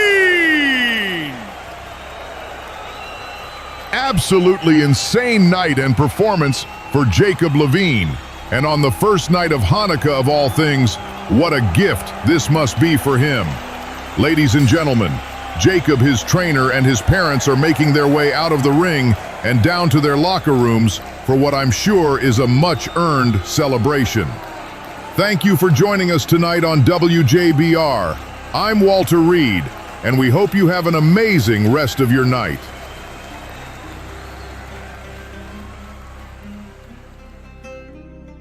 Jacob, my son, you fought like a lion. Do you know who you just beat? Yeah, I know who he is. Then tonight, justice was done. Lavine, you got every right to be proud right now. Kid, when my boys dug into that Mason fella, when I found out what he really was, I said to myself, there ain't a fighter alive more worthy of facing him than Jacob Lavine. You walked into that ring with the strength of 10 men. You didn't just fight for yourself tonight. You fought for your family, for your people. And I'm not ashamed to say, I've never been prouder of a fighter in my life. My son would have loved to see you fight out there tonight. And here, before I forget, your purse, plus a little extra, for what you did tonight. Ah, gee, Mr. Moretti. I don't want anything extra, honestly. Too late. Consider it a Hanukkah gift. Jacob, we know it's after sundown, but we didn't want to light the first candle tonight without you. This one is your father's. Light it with us. You too, Mr. Gus and Mr. Moretti, please, for helping Jacob. It would be my honor, Mrs. Lavine. And in a quiet locker room beneath a roaring arena, a wounded fighter lit a single candle. One flame against all darkness. Good evening, ladies and gentlemen. This is Edward Thompson reporting from the WJBR News Desk in New York City with a developing international story of historic proportions. Just days ago, the United Nations General Assembly voted in favor of partitioning the British Mandate of Palestine into 2 independent states, one Jewish, one Arab. The vote, 33-13 with 10 abstentions, has ignited jubilation across Jewish communities worldwide and fierce protests throughout the Arab world. Tonight, we now bring grave news. Armed conflict has erupted. Reports confirm that within hours of the UN decision, violence swept across the region. Arab irregular forces, local militias, and armed bands from neighboring territories had launched attacks on Jewish convoys, settlements, and neighborhoods. Jewish defense groups, the Haganah, the Palmach, and the Irgun, have mobilized in response. With Britain preparing to withdraw by May of next year, Jewish leaders are preparing to declare a government for the new State of Israel. Arab nations, including Egypt, Syria, Transjordan, Iraq, and Lebanon, have vowed to resist the establishment of a Jewish state by force. A regional war now seems inevitable. Jewish volunteers from across the world are already arriving to assist. Ships have left from New York, Marseille, Buenos Aires, and other ports carrying men, women, and equipment. Among them are veterans of World War II, American Marines, British Tommies, Canadian infantrymen, Soviet tankists, men who fought tyranny once and feel called to do so again. Casualties have begun to mount on both sides. Civilians caught in crossfire, homes burned, roads cut off. The Jewish community in Jerusalem is rationing food. Arab villages stand empty in fear of retaliation. The reality of war is settling in. We will continue to follow this unfolding conflict hour by hour. A new nation struggles to be born amid fire. This is Edward Thompson for WJBR News. Good night, and stay tuned for further updates.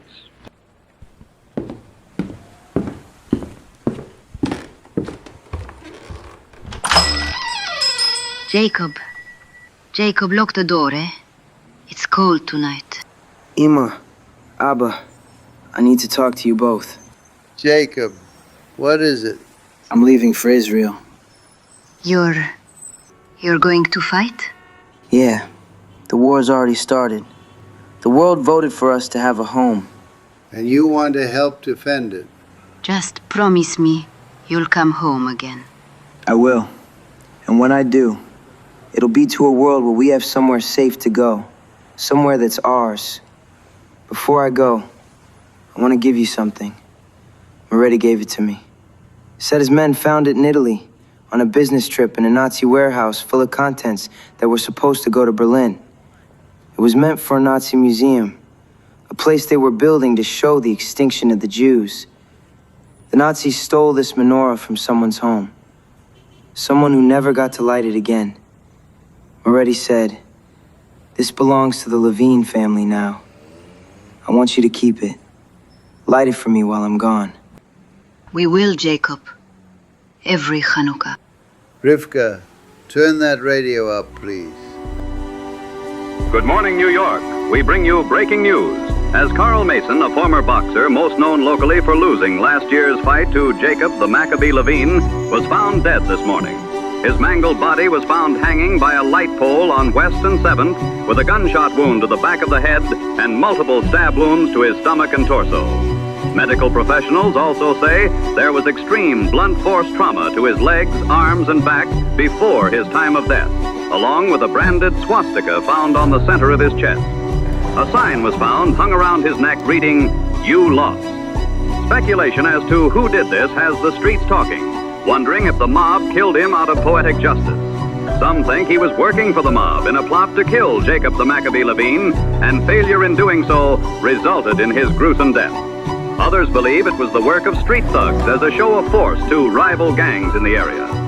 Mason was rarely known for by his alias Klaus Reinhardt, as news of his former life as an SS officer running extermination camps was released during the holiday showdown just a few months ago. Local police are struggling to keep spectators back as they look to see the body of Carl Mason. I guess the world has a way of evening out in some way or another. Enough, Moshe. Come. We'll walk with you to the docks, Jacob.